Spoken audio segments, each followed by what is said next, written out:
Amici bellini, sì, c'è un video extra, ve l'avevo promesso, molti di voi me l'avevano chiesto e quindi dobbiamo affrontare il discorso della conferenza. Adoro che ci sia la conferenza prepartita, bene Napoli, bene così.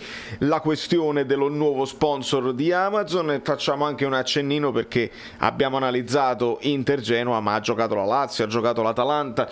Vieni qua tu, vieni qua che è sempre martedì, cominciamo. Martedì pazzesco, rumori incredibili, rumori. Allora, amici miei belli e cari, veramente carissimi, proprio carissimi. Nel frattempo il fantacalcio è cominciato con gli abbonati, ci stiamo divertendo tantissimo. C'è qualcuno che ha lasciato Cialanoglu in panchina, anch'io.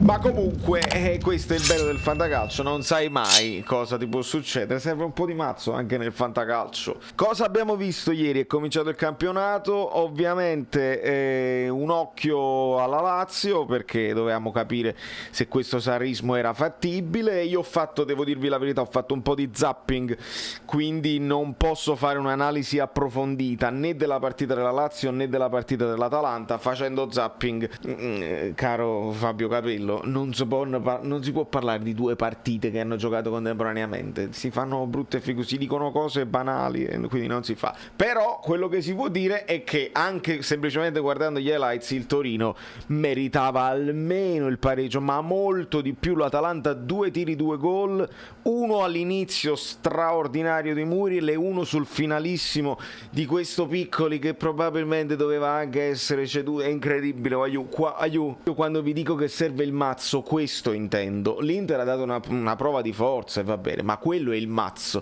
3 punti all'Atalanta e si dimenticheranno di una partita dove sono ancora probabilmente in affanno fisico, ancora con molte defezioni. Insomma, 3 punti in cascina col Torino che meritava qualcosina in più. Per la Lazio il discorso è diverso, vanno in svantaggio subito, ci sono questi tentativi, ovviamente queste prove di difesa altissima e gli automatismi, serve del tempo per sistemarli. E l'Empoli è una squadretta vivace, squadretta che va tenuta in considerazione, hanno fatto la loro partita, hanno giocato a tratti anche meglio, però la Lazio c'ha un giocatore che è Milinkovic-Savic. In questo caso parrebbe che Sarri stia spostando l'asse, quello che era Hamsik sul centro-sinistra può essere Milinkovic-Savic sul centro-destra, e quindi la catena forte è quella con Lazzari e Milinkovic-Savic. In quella zona giostrava Pedro, ancora Felipe Anderson non è in forma straordinaria, però la Lazio dimostra di esserci e quindi non possiamo sottovalutarla. Ma parliamo delle cose nostre, ovviamente. Prima, cose belle e cose cattive, cose meno belle. Io mi sono segnato un po' di cose, però dato che sono 28 minuti di conferenza stampa al ritmo di Spalletti, che oramai sappiamo il ritmo del filosofo, noi cerchiamo di stringere un pochino perché poi voglio dirvi anche una cosa su Amazon ed è importante. Vi siete dimenticati il like? Che si fa? Perché succede, uno si guarda il video, siamo in ansia prepartita e vi siete dimenticati il like. Capita. No, dico capita. Avete risolto? Benissimo, e per chi ha risolto e per chi è a Napoli si può collegare con Canale 21, ci potrebbe essere una sorpresa in prepartita, un'oretta di prepartita insieme su Canale 21, dopodiché noi, visto che c'è la tempesta tropicale qua a New York, tutto a posto, state tranquilli, non mi muoverò di casa, se la connessione mi regge me la guarderò, c'era il pericolo di doverla guardare in macchina, guarderò benissimo la partita, posterò la reaction e poi a ruota, subito dopo la reaction andremo live a prendere i vostri commenti per questa partita importantissima che è la prima del Napoli. Spalletti parla e io già devo dire che sono un pochino deluso, e non è la prima volta, dal tenore delle domande, perché sono domande che portano a risposte banali. Non è colpa di Spalletti se a un certo punto Spalletti deve dire sono belli i ristoranti, il calore della gente, la passione dei tifosi, l'occhio, ma c'è... Capisco, ma se ti dicono quali sono state le tue impressioni, Spalletti che può dire? C'è traffico? Oppure può dire no, non mi piace l'ambiente? È normale che ti devi rispondere così.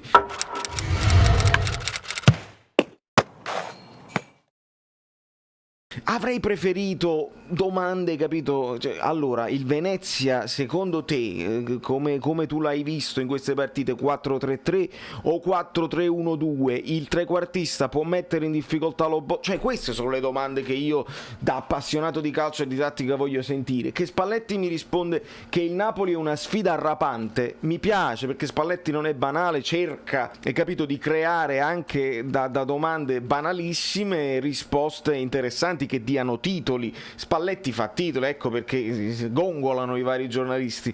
La sfida arrapante, va bene, essere noi è bellissimo, e questa è la frase più bella che Spalletti potesse dire, veramente non c'è male. Dice che ruolo può avere il Napoli e si cerca di portare l'allenatore a sbilanciarsi in modo tale che la storia di Ancelotti, non pettiniamo le bambole, se il Napoli non arriva primo e si è detto che vogliamo lottare per lo scudetto, come ha fatto a sopravvalutare questa squadra? E Spalletti dà la risposta giusta e dice: io devo pretendere cose importanti, non smetterò mai di pretendere cose importanti partita dopo partita, poi facciamo la somma per capire per cosa possiamo lottare. Dopodiché lui però a questo punto viene incalzato anche sul mercato, ovviamente fa più notizie il mercato che il calcio giocato, e lui dice: non mi manca niente, alludendo anche, mamma mia, sta venendo la pioggia forte, non lo so se la sentite.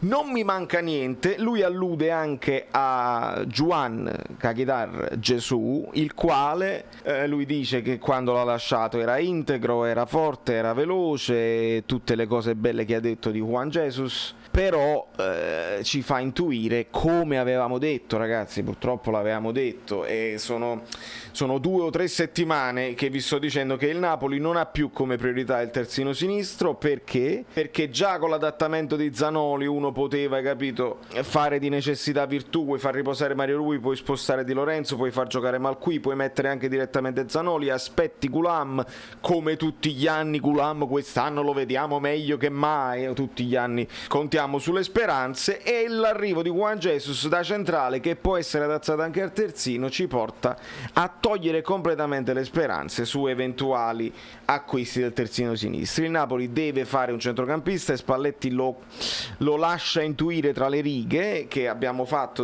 sistemato delle cose, ma ancora qualche cosa mancherà. Però lì ci fa capire una cosa che vi ho detto pure qualche giorno fa: il Napoli sul lungo ha bisogno di sistemare delle cose, ma nel breve abbiamo la squadra a disposizione per poter battere il Venezia, per poter fare una buona partita con il Genoa e anche per giocarcela con la Juventus. È chiaro, sulla carta siamo leggermente inferiori, perché il ricambio con i 5 cambi, con i ritmi di inizio campionato, agosto, settembre, servono molto i cambi, e quindi sei in difficoltà, però hai la possibilità di giocarti le tue carte. Lozano che è a disposizione sarà importante, Elmas che esce dal fuoco probabilmente lo possiamo vedere anche titolare oggi.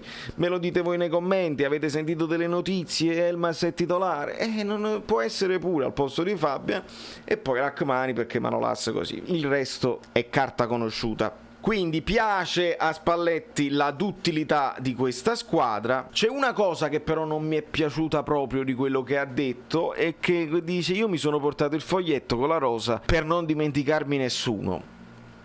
Che risposta è? Li dovresti conoscere, non dovresti avere bisogno di un reminder per dire cioè, abbiamo questi e questi, perché poi quando gli fa la domanda De Maggio lui dice non puoi fare il mio mestiere, ti dimentichi certi giocatori, e quasi lui a dire io ce li ho scritti, io non me li dimentico perché non stai citando Di Lorenzo, ma qui vabbè, ma tu li devi conoscere, non devi avere bisogno del foglietto con la rosa per ricordare a te stesso, perché leggete anche me tra le righe, devi ricordare a te stesso che la rosa è folta, non è detto che la rosa sia forte, la rosa è folta perché all'interno di questa squadra abbiamo ancora Gaetano, abbiamo ancora questi giocatori un pochino di seconda mano che stiamo buttando nella mischia e devono essere pronti per eventualmente sostituire i titolarissimi. Però stiamo lì a centrocampo, siamo corti, bisogna dirlo, e Spalletti Spalletti deve essere onesto nel dirlo, quindi mentre lui ci diceva prima serve ancora qualcosa, oggi ci dice non ci manca niente, permettetemi di dissentire, perché a centrocampo specialmente qualcosa va fatto e non dobbiamo dimenticare quello che perderemo quando ci sarà la Coppa d'Africa. Non possiamo pensare che in questa squadra non ci saranno infortuni o squalifiche, speriamo mai Covid, e quindi ragazzi non mi manca niente, non lo so, non ti manca niente per andare in campo, per mettere gli 11 titolari sicuramente, però nel lungo attenzione. Spalletti poi ama citare Tommy Starace e un ulteriore attestato di stima verso Koulibaly, che lui ritiene oltre che un giocatore fortissimo, ritiene una persona proprio all'altezza di comandare uno spogliatoio. Sembra quasi che lui mi stia dicendo il vero capitano del Napoli è Koulibaly. Poi si parlerà anche di Insigne, perché ovviamente lo incalzano sul mercato e dice Insigne, e lui dice Insigne non si farà distrarre assolutamente da queste cose, e come Insigne così con Manolas io vorrei tenerli, perché quando accetto di venire nel Napoli e dico questa squadra mi piace, intendo questa squadra senza il pericolo che me li vendano. È chiaro, se te li vendono, le assicurazioni che avrà avuto, lui si fida molto di Giuntoli, lo cita in continuazione, è che a una vendita corrisponde poi un acquisto, e quindi si sarebbe probabilmente, se fosse partito un Fabian per esempio, si sarebbe fatto un centrocampista importante. Questo non lo sappiamo, non lo sapremo, speriamo forse di non scoprirlo, perché diventa una scommessa se vendiamo in questi ultimi giorni, poi sostituire in un certo modo. Lamentarsi è da sfigati, dice Spalletti, e quindi non si vuole lamentare del mercato praticamente immobile. Così ci cita anche Osimhen che può far bene. In conclusione ragazzi, Spalletti è stato ancora una volta chiaro, mi piace che si faccia la conferenza pre-partita, questo per il Napoli è una novità, perché il Napoli ha sempre preferito evitare. Spero che questa sia stata proprio una richiesta di Spalletti: io devo parlare perché devo lanciare dei segnali ai giocatori, devo lanciare dei segnali all'ambiente e alla piazza, e quando rispondo lancio anche degli stimoli allo spogliatoio, quindi questo è importante. Speriamo che non si verrà mai a creare di nuovo un silenzio stampa dove noi poi dobbiamo indovinare le sensazioni e i sentimenti di squadra, di allenatore e di giocatore.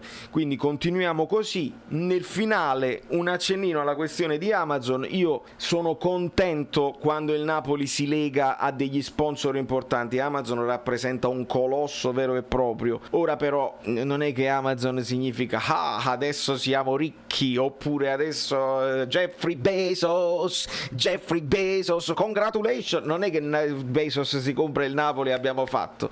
Il Napoli mette una scritta Amazon sulla manica, contemporaneamente però ebbero una fretta incredibile a smentirla, proprio a spegnere gli entusiasmi, perché a me Amazon entusiasmava come nome da sponsor.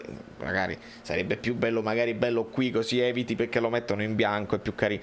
Evitare la lite rossa sarebbe carino Amazon qua, ma non è che ci dobbiamo lamentare. È bene cominciare a instaurare certi rapporti che magari ti possono portare a delle cose in futuro. Ci sono degli accordi, tipo si parla di 1 milione e qualcosa, più accordi nelle vendite del merchandise, delle magliette, insomma sono fatti loro, veramente non sposta tantissimo, non diventiamo ricchi con Amazon, non eravamo poveri senza Amazon, non cambia niente. Resta quel dubbio: perché certe notizie le volete smentire con quella forza, anche con quella violenza, attaccando sempre anche i giornalisti eccetera eccetera? Non è vero niente, noi parliamo di altre cose. Allora era vero, e purtroppo si crea poi il precedente che quando il Napoli la prossima volta che uscirà una notizia qualsiasi la smentirà su Twitter. Fino ad oggi noi ci abbiamo creduto e dobbiamo accettare quello che è, e invece oggi si crea il precedente, e se il Napoli smentisce una notizia, chi caccia la notizia può continuare a dire